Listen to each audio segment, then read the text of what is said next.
નાયબ મુખ્યમંત્રી હર્ષ સંઘવી સંબોધન કરી રહ્યા છે સીધા તે તરફ। તેરા તુજકો અર્પણના માધ્યમથી હવે જે ભોગ બનેલા વ્યક્તિઓ છે એમને પોલીસ સ્ટેશનના ધક્કાઓ તો બહુ દૂરની વાત છે, પરંતુ પોલીસ સ્ટેશનો દ્વારા તેરા તુજકો કાર્યક્રમની અંદર બોલાવીને એમને એમની કિંમતી ચીજ વસ્તુ અર્પણ કરવામાં આવે।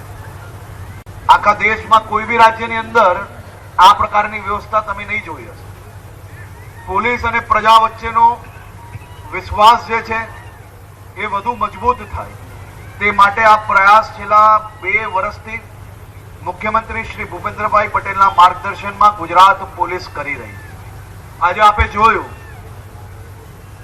કે એક વ્યક્તિ જેને પોતાના જીવનની મહેનત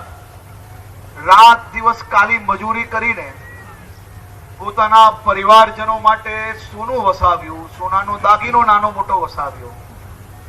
અને એ સોનાનો દાગીનો ચોરી થઈ જાય છે અને એ સોનાનો દાગીનો ગુજરાત પોલીસનું અમદાવાદ ગ્રામ્ય યુનિટ દ્વારા શોધી તો લેવામાં આવે જ છે, પરંતુ આપ સૌની સમક્ષ આજે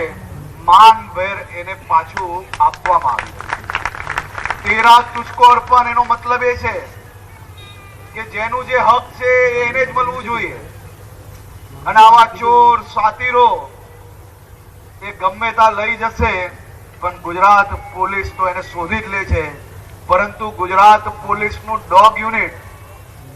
એ હવે એને શોધવામાં કામ કરે। આજે જે ડોગ હેન્ડલરને ડોગને જે સર્ટિફિકેટ આપવામાં આવ્યું એ તમને અંદાજો નહીં હશે કેમ આપવામાં આવ્યું।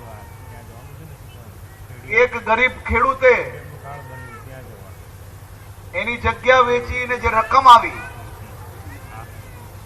એ રકમ ચોરાઈ જાય છે,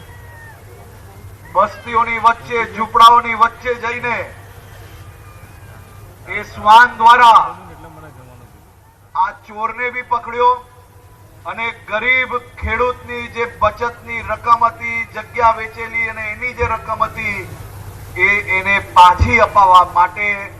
આ ડોગ હેન્ડલરે રાત દિવસ મહેનત કરી ત્યારે પાછું આવ્યું। સામાન્ય રીતે તમને એમ જ હશે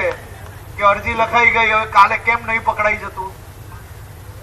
પરંતુ આ વિષયોની અંદર કામ કરવા માટે ખાલી ટેકનોલોજી નહીં પરંતુ ટેકનોલોજી જોડે જોડે આ પ્રકારની જે બીજી અલગ અલગ જે પદ્ધતિઓ છે તેને બી વિકસાવવા માટે અને ખાસ કરીને આ ડોગ હેન્ડલર્સને ટ્રેનિંગ આપવાની વાત હોય કે ડોગ્સને ટ્રેનિંગ આપવાની વાત હોય કે ઇન્ડિજિનિયસ ડોગ્સને ખરીદવાની વાત હોય ને એ લોકોને ડોગ યુનિટની અંદર ભરતી કરવાની વાત હોય, આ બધા જ વિષયોમાં ડીજીપી શ્રી વિકાસ સહાયજીએ જે રાત દિવસ મહેનત કરી છે અને આ ડોગ યુનિટને આખા ગુજરાતમાં મજબૂત કર્યું છે, હું એમને ખૂબ ખૂબ અભિનંદન આપું। એના સિવાયના એક નગરજનને 7.5 લાખ રૂપિયાનો ચેક પાછો આપવામાં આવ્યો। સાયબર ક્રાઇમમાં એમની જોડે ફ્રોડ થયું, ફ્રોડની રકમ થોડી વધારે છે, પરંતુ એમને કોલ કરતા પોલીસ સ્ટેશન સુધી પહોંચ્યા અને પોલીસ દ્વારા એમની જેટલી રકમ એ જે સ્કેમ કરનાર વ્યક્તિ હતા એના એકાઉન્ટની અંદરથી જપ્ત કરીને પહેલા ફેઝની રકમ એમને આજે પાછી આપવામાં આવી। એ દિલ માંગે મોર એની આખી રકમ જ્યારે આવી જશે ત્યારે